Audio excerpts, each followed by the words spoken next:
Yuk, yuk, kelompok 6 mana? Yuk. Udah 4 kelompok tuh yang ngumpulkan. 1, 2, 3, go. Selamat malam, Assalamualaikum warahmatullahi wabarakatuh. Kita dari kelompok 6. Kami akan mempresentasikan hasil diskusi kami. Perkenalkan, tim kami yang pertama adalah Purna Meriana, kedua Gusti Wahyudi, ketiga Mawariki, keempat Albertina Elpaliana, yang kelima Lepwina Wendy. Next.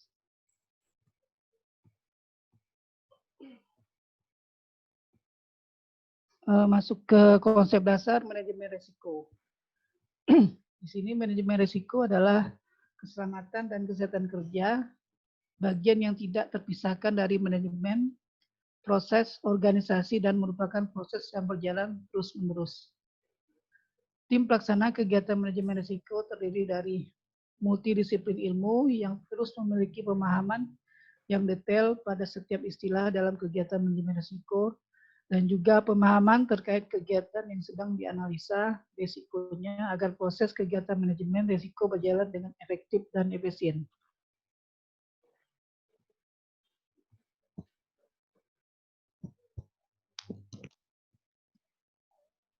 Kemudian tahapan manajemen risiko dalam tahapan manajemen risiko ada 6, yaitu pertama adalah penetapan konteks, kedua adalah identifikasi hazard, ketiga ada analisa risiko, keempat evaluasi risiko, kelima adalah pengendalian risiko, dan terakhir keenam adalah monitoring serta tinjauan ulang. Next.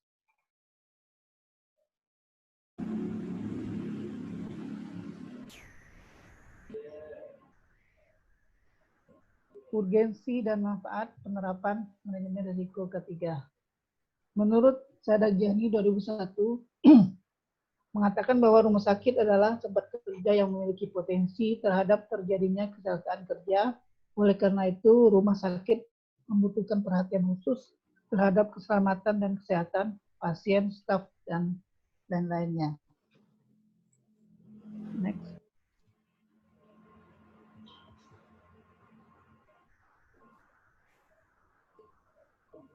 Kemudian masuk ke justifikasi alasan pemilihan bagian kerja.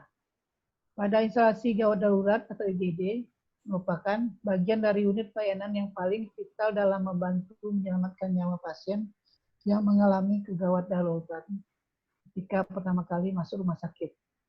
Karena penanganan gawat darurat harus mendapat respon time yang cepat dan tindakan yang tepat yang menyebabkan tenaga kesehatan di bagian ini yang terpapar berbagai sumber bahaya yang dapat mengancam jiwa dan kesehatannya, menurut Depkes RI tahun 2006. Kemudian menurut Membansah tahun 2014, dalam Ramadan 2017, permintaan jasa pelayanan rumah sakit termasuk IGD terus meningkat. Hal ini disebabkan peningkatan berbagai jenis penyakit infeksi, penyakit akut, degeneratif, kecelakaan lalu lintas, kecelakaan kerja, bencana, dan kejadian lainnya. Demikian dari saya, mungkin melanjutkan rekan saya. Selanjutnya ada paparan gambaran proses kerja pada bagian yang dipilih. Yang pertama adalah prosedur pemasangan infus. Yang harus dilakukan pada awalnya adalah mencuci tangan dengan sabun dan air mengalir atau dengan hand scrub, memberitahu tindakan yang akan dilakukan, mengisi selang infus, membuka plastik infus set dengan benar, tetap melindungi ujung selang steril, menggunakan infus set dengan cairan infus dengan posisi cairan infus mengarah ke atas, menggantungkan cairan infus di standar cairan infus, mengisi cairan infus set dengan cara menekan, mengisi selang infus dengan cairan yang benar, menutup ujung selang dan tutup dengan mempertahankan kesterilan, cek adanya udara dalam selang, pakai sarung tangan atau handscoon steril, memilih posisi yang tepat untuk memasang infus, meletakkan perlak dan pengalas, memilih vena yang tepat dan benar. Lanjut. Memasang tourniquet, infeksi vena dengan alkohol dari atas ke bawah dengan sekali hapus, Buka aboket apakah ada kerusakan atau tidak, menusukkan aboket pada vena yang telah dipilih, memperhatikan adanya darah dalam kompartemen darah dalam aboket, turniket dibuka, menyambungkan dengan ujung selang dan yang telah terlebih dahulu dikeluarkan cairannya sedikit dan sambil dibiarkan menetes sedikit. Memberikan plester pada ujung aboket tapi tidak menyentuh area penusukan untuk fiksasi. Membalut dengan kasa betadin steril dan menutupnya dengan kasa steril kering. Memberi plester dengan benar dan mempertahankan keamanan aboket agar tidak tercabut. Mengatur cairan tetesan infus sesuai kebutuhan pasien.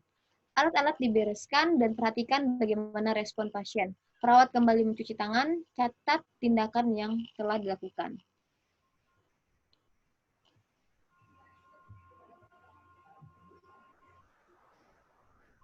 Selanjutnya ada prosedur pengambilan darah arteri. Pertama, cuci tangan dengan sabun dan air mengalir atau dengan hand scrub. Pasang sarung tangan steril. Siapkan spuit dengan ukuran yang diperlukan. Bersihkan daerah arteri yang akan ditusuk dengan kapas alkohol 70% dan biarkan kering.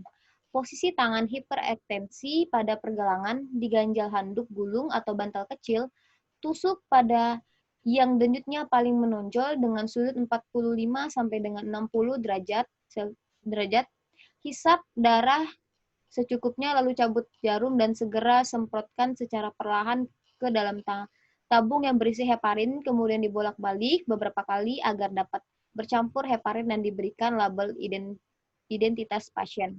Tekan daerah bekas tusukan dengan kapas atau kasat kering 3-5 menit, bereskan alat dan cuci tangan dengan sabun dan air mengalir atau dengan hand scrub. Catat tindakan yang telah dilakukan, segera kirim sampel darah tersebut ke laboratorium.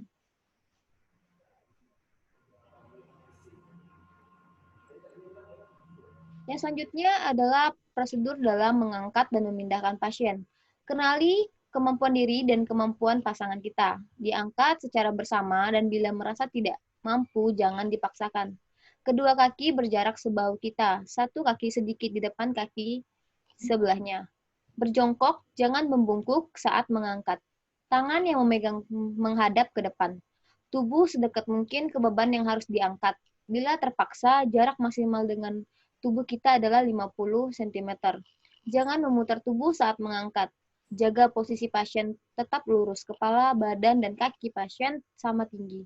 Berjalan perlahan dengan kecepatan dan langkah kaki yang sama. Letakkan pasien secara perlahan dan bersamaan. Rapikan kembali pakaian atau selimut pasien. Panduan di atas berlaku juga saat menarik atau mendorong penderita. Baik, sekian dari saya. Selanjutnya akan dilanjutkan oleh anggota tim yang lainnya. Terima kasih. Selanjutnya untuk identifikasi dan analisis risiko K3. Di sini identifikasi risiko K3 untuk pemasangan infus itu sendiri yang pertama tentunya jadi luka tertusuk jarum infus atau aboket. Ini biasanya terjadi pada saat melakukan pemasangan infus secara manual dan ini tentunya sangat berdampak berbahaya khusus untuk hajat fisik ya. Dilaporkan kejadian luka tertusuk jarum pada perawat di IGD itu sebanyak 1 kali dalam setahun. Untuk yang kedua, untuk identifikasi risiko pemasangan infus yaitu terpapar darah pasien. Di sini hajat biologi karena kemungkinan terpapar darah pasien sangat bisa terjadi penularan, terutama untuk penyakit-penyakit menular seperti hepatitis dan HIV. Untuk yang ketiga, pemasangan infus risikonya adalah MSDS. Ini berkaitan dengan hajat ergonomi. Ini dikarenakan bahwa posisi membungkuk pada saat memasang infus, tentunya ini biasa disebut dengan postur janggal. Ini biasanya akan menyebabkan risiko nyeri otot atau low back pain ya. Di sini beberapa perawat mengeluh pegal-pegal setiap hari pada tulang belakang.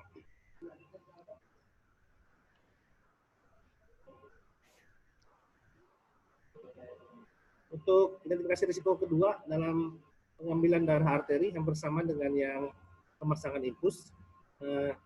Yang pertama risikonya adalah luka tertusuk jarum juga pada saat pengambilan darah. Ini sering terjadi pada perawat ya untuk mengambil darah arteri. Ini dilaporkan di IGD sebanyak 1 kali dalam 3 bulan biasanya terjadi. Yang kedua, bersama dengan pengambilan pemasangan infus juga terpapar darah pasien, ini tentunya hajat biologi berisiko terjadinya penularan penyakit-penyakit seperti HIV dan hepatitis. Dalam 1 tahun dilaporkan bahwa perawat yang terpapar darah pasien itu terjadi 1 kali dalam setahun. Untuk yang ketiga, identifikasi risiko yang terjadi pada pengambilan darah arteri sama dengan pemasangan infus yaitu MSDS. Ini berhubungan tadi dengan ergonomi posisi janggal, dan ini biasanya menyebabkan nyeri otot dan low back pain. Jadi beberapa perawat juga mengalami pegal-pegal.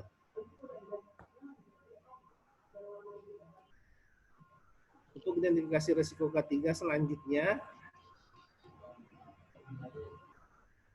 dalam mengangkat dan memindahkan pasien. Ini tentunya berbeda dengan identifikasi risiko pada pemasangan infus dan pengambilan darah arteri. Di sini untuk identifikasi risiko, yang pertama untuk pengangkatan dan pemindahan pasien tentunya berhubungan dengan hajat ergonomi. Biasanya ini terjadi karena tadi posisi janggal dan beban berat dari pasien yang dapat menyebabkan risiko nyeri otot atau LBP. Yang kedua, terkait dengan mengangkat dan memindahkan pasien itu ada terjatuh dan tertimpa. Jadi untuk terjatuh sendiri bahwa biasanya dalam posisi mengangkat disebabkan oleh lantai yang licin dan berat beban tubuh pasien, yang ini apabila terjadi mengakibatkan luka fisik. Jadi dilaporkan perawat juga terjatuh saat mengangkat. Untuk yang ketiga tertimpa, ini hampir sama dengan terjatuh, ini biasanya juga yang mengakibatkan fatal bahwa perawat yang mengangkat itu tertimpa tubuh pasien, yang ini akan terjadi benturannya. Jadi dilaporkan perawat tertimpa tubuh pasien ini terjadi 2 kali dalam setahun.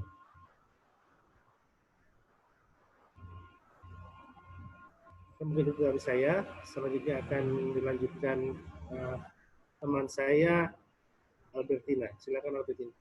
Baiklah, selanjutnya setelah kita mengetahui identifikasi dari risiko yang ada di IGD, kita akan menganalisis risiko ketiga untuk melihat level dari risiko ketiga yang ada di IGD. Pertama, kami telah sepakat untuk pengkategoriannya, yaitu berdasarkan scoringnya, ada kategori untuk dampak konsekuensi, ada kategori untuk kemungkinan atau probabilitas, dan tingkat risikonya. Selanjutnya,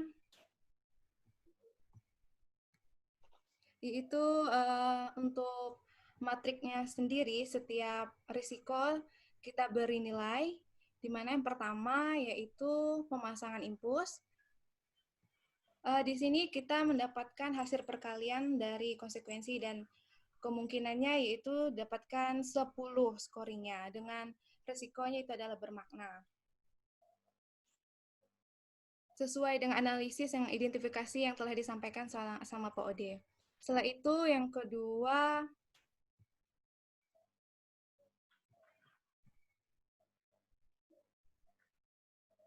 untuk yang pertama yang terkena jarum suntiknya, yang kedua yaitu hazard biologinya, di mana perawat IGD tersebut tadi dijelaskan ada dalam setahun ada 1 kali kejadian, yaitu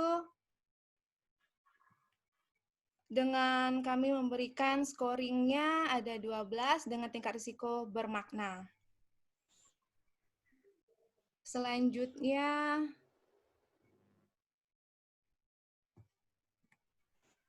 untuk hazard yang ketiga ada posisi janggal, di mana di sini ditemukan adanya keluhan yang hampir setiap hari dengan konsekuensinya yaitu mengeluh MSDS. Kami memberikan scoringnya 15 dengan tingkat risikonya yaitu tinggi.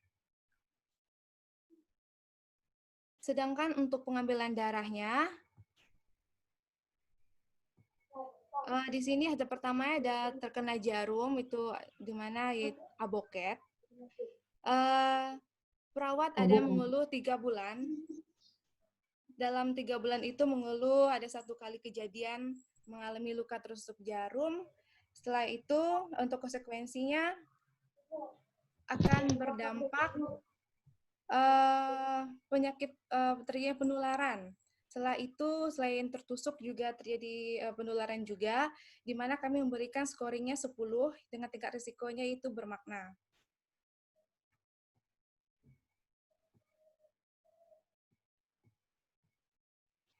Selanjutnya, dalam pengembalian darah itu ada hazard biologi, itu di mana perawatnya mengeluh dalam 1 tahun ada sekali terpapar darah manusia. Dengan konsekuensinya yaitu dapat terinfeksi penyakit menular pada perawat, kami memberikan scoringnya yaitu 12 dengan tingkat risikonya bermakna. Selanjutnya, hazard yang ketiga yaitu posisi janggal. Perawat mengeluh hampir setiap hari, merasa sakit, di mana konsekuensinya akan menimbulkan SDS. Kami memberikan scoringnya yaitu 15 dengan tingkat risikonya tinggi. Selanjutnya untuk mengangkat dan memindahkan pasien. Di sini untuk hazard pertamanya ada posisi janggal dan beban berat, di mana perawatnya mengeluh pegal-pegal hampir setiap hari. Dengan konsekuensinya pada saat mengangkat dan memindahkan itu menimbul nyeri otot atau low back pain, kami memberikan scoringnya 15 dengan tingkat risikonya adalah tinggi. Yang kedua, hazardnya yaitu adalah lantai licin dan beban berat, di mana setiap 1 tahun terjadi 1 kali kejadian pada perawat mengalami terjatuh. Dan konsekuensinya perawat akan luka fisik yang memerlukan perawatan medis. Kami memberikan scoringnya 12 dengan tingkat risikonya bermakna.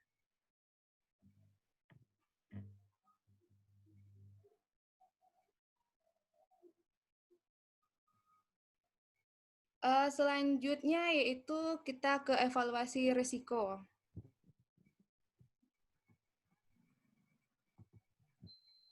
Di mana untuk evaluasi risiko juga kami sudah sepakat untuk menentukan scoringnya, di mana untuk tingkat rendah, sedang, dan bermaknanya apakah dapat diterima atau penting atau moderate untuk penanganannya.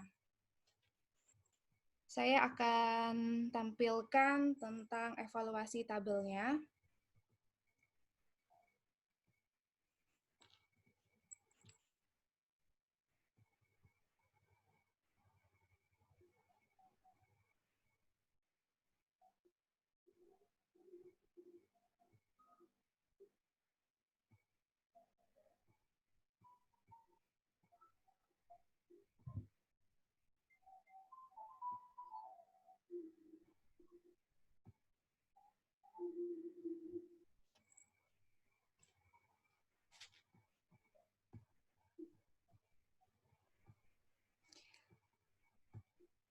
Untuk evaluasinya yaitu di sini kami menampilkan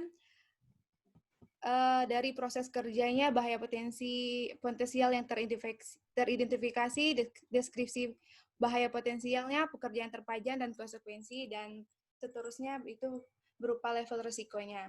Di mana yang pertama, pemasangan infusnya telah dijelaskan dari teman-teman, yaitu bahaya yang dapat timbulkan ada fisik, deskripsinya pasti pada saat melakukan pemasangan infus, yaitu penusukan pada vena menggunakan jarum suntik secara manual.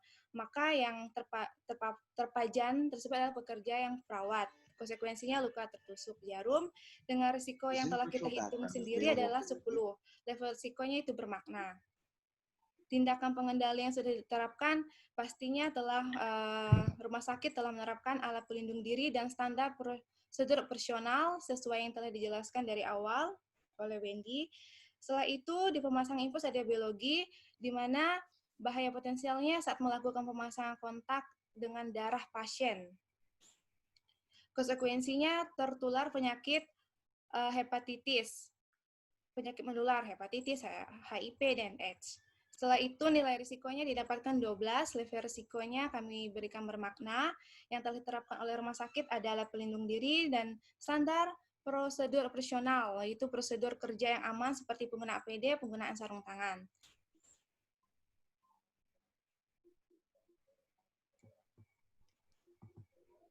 Selanjutnya yaitu ada ergonomi. Ergonomi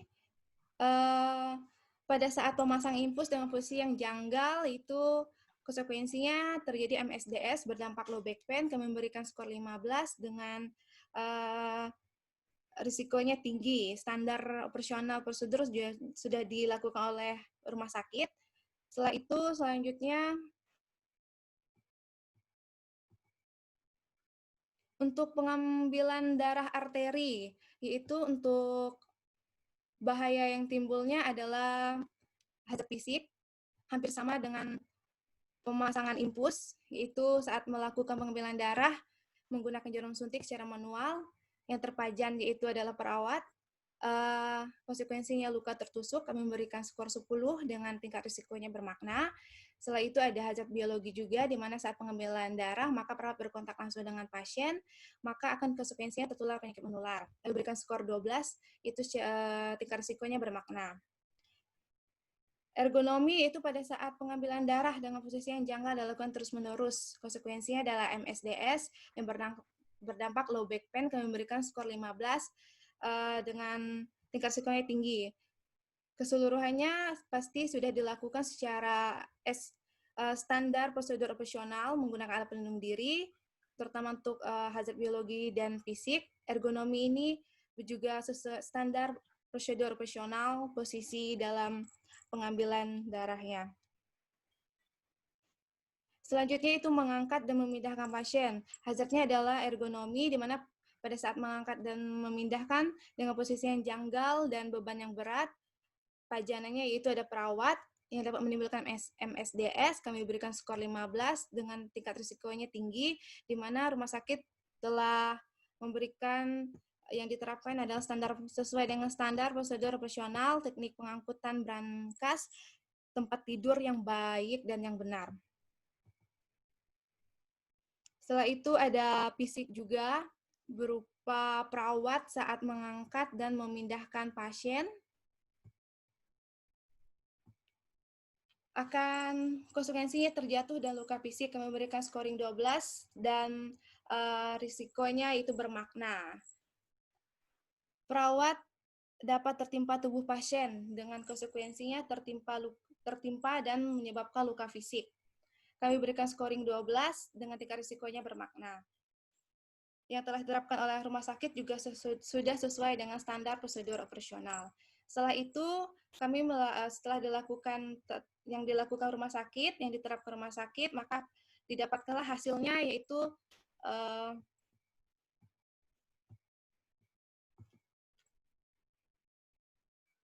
untuk pemasangan infusnya, yaitu untuk hazard fisiknya, nilai risikonya telah menjadi 6, level risikonya menurun jadi sedang, dan biologi diberi nilai juga 6, dengan level risikonya itu sedang. Untuk ergonomi juga terjadi penurunan juga pada level risikonya, yaitu 9, dengan kategorinya bermakna. Untuk pengambilan darah atau arteri juga terjadi penurunan juga, di mana untuk hazard fisiknya juga dengan tingkat risikonya 4, dengan sedang. Untuk biologinya yaitu level risikonya 3 dengan tingkat risikonya rendah, ergonominya turun menjadi 9 dengan tingkat risikonya bermakna. Begitu juga dalam saat mengangkat dan memindahkan pasien, yaitu terjadi penurunan dengan scoringnya menjadi 12, tingkat risikonya bermakna, dan untuk fisiknya menurun menjadi 6 dengan tingkat scoringannya yaitu dengan level tingkat risikonya itu sedang. Begitu juga dengan yang terakhir, yaitu yang perawat dengan tertimpa pasien dengan luka fisik juga mengalami penurunan, di mana menjadi 6 dan tingkat risikonya itu menjadi sedang. Selanjutnya untuk pengendalian setelah didapatkan nilai sisa dari level risikonya akan dijelaskan oleh teman kami, yaitu Bu Furna.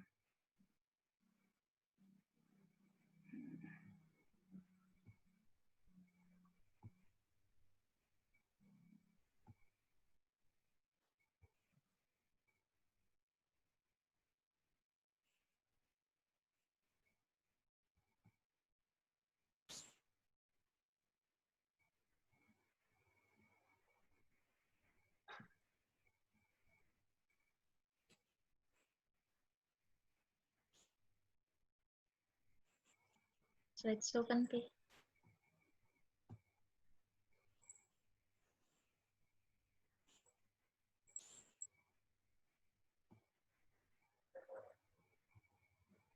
Slideshow. Selanjutnya adalah rekomendasi pengendalian dari kelompok. Untuk pemasangan infus dan pengambilan sampel darah arteri, tadi sudah kita lihat bahwa risiko yang dihadapi hampir sama, yakni fisik, biologi, dan MSDS. Jadi untuk pengendalian dari rumah sakit pun juga hampir sama. Jadi kesepakatan kelompok untuk pemasangan infus dan pengambilan sampel darah arteri ini kami jadikan satu, yakni yang pertama untuk fisik atau luka tertusuk jarum. Pengendalian sudah dilakukan rumah sakit, yaitu alat pelindung diri dan standar prosedur operasional. Untuk rekomendasi pengendalian tambahan dari kelompok, yakni selalu membawa safety box saat melakukan tindakan. Jadi tujuannya setelah pemakaian jarum itu bisa langsung dibuang di tempat, tidak dibawa kemana-mana, juga menghilangkan tahap recapping atau penutupan kembali tutup jarum pada SPO yang ada di rumah sakit, diganti dengan langsung membuang jarum ke dalam safety box seperti gambar di samping. Yang benar, walaupun jarumnya masih terbuka tanpa tutup, langsung dimasukkan saja dalam safety box, karena kejadian tertusuk jarum paling sering pada saat recapping atau menutup jarum.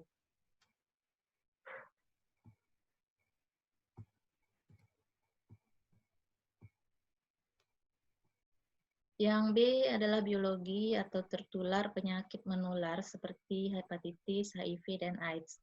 Pengendalian yang sudah dilakukan di rumah sakit, yakni alat pelindung diri dan standar operasional prosedur, yakni prosedur kerja yang aman seperti penggunaan APD, penggunaan sarung tangan sekali pakai. Rekomendasi pengendalian tambahan dari kelompok adalah pemasangan infus dilakukan secara bergantian dengan teman sip kerja, tujuannya untuk menghindari risiko terpapar berulang. Yang kedua yang bisa ditambahkan dalam pengendalian adalah menggunakan sarung tangan 2 lapis atau double safety.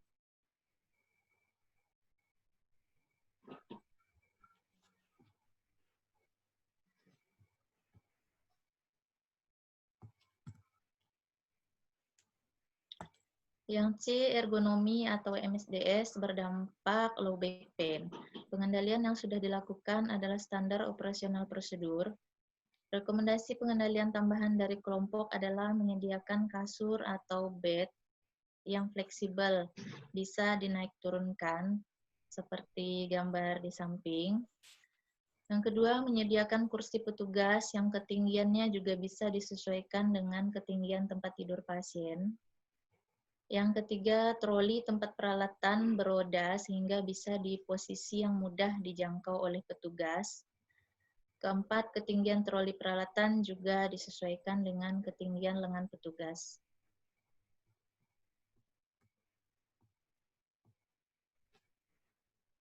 Selanjutnya, mengangkat atau memindahkan pasien. Yang pertama, ergonomi menimbulkan MSDS atau nyeri otot atau low back pain.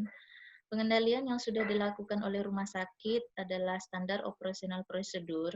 Yang kedua, teknik pengangkatan pasien dilakukan sesuai dengan SOP dan dilakukan oleh 2-3 orang. Adapun rekomendasi tambahan untuk pengendalian tambahan dari kelompok, yang pertama sebaiknya dilakukan secara bergantian dengan teman sip kerja, tujuannya mengurangi kelelahan fisik. Yang kedua, melakukan peregangan otot sebelum dan sesudah mengangkat atau memindahkan pasien. Yang ketiga, perawat UGD dianjurkan melakukan olahraga fisik rutin untuk melatih kekuatan fisik.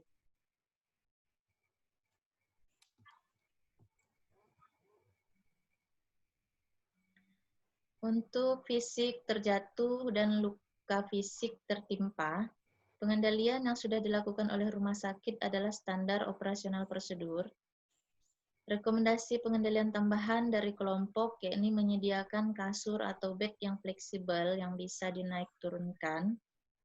Yang kedua, proses pemindahan menggunakan berangkar yang ketinggiannya bisa disesuaikan dengan ketinggian tempat tidur pasien. Demikian penyajian dari kelompok 6. Kami ucapkan terima kasih atas perhatiannya. Selamat malam dan Assalamualaikum warahmatullahi wabarakatuh.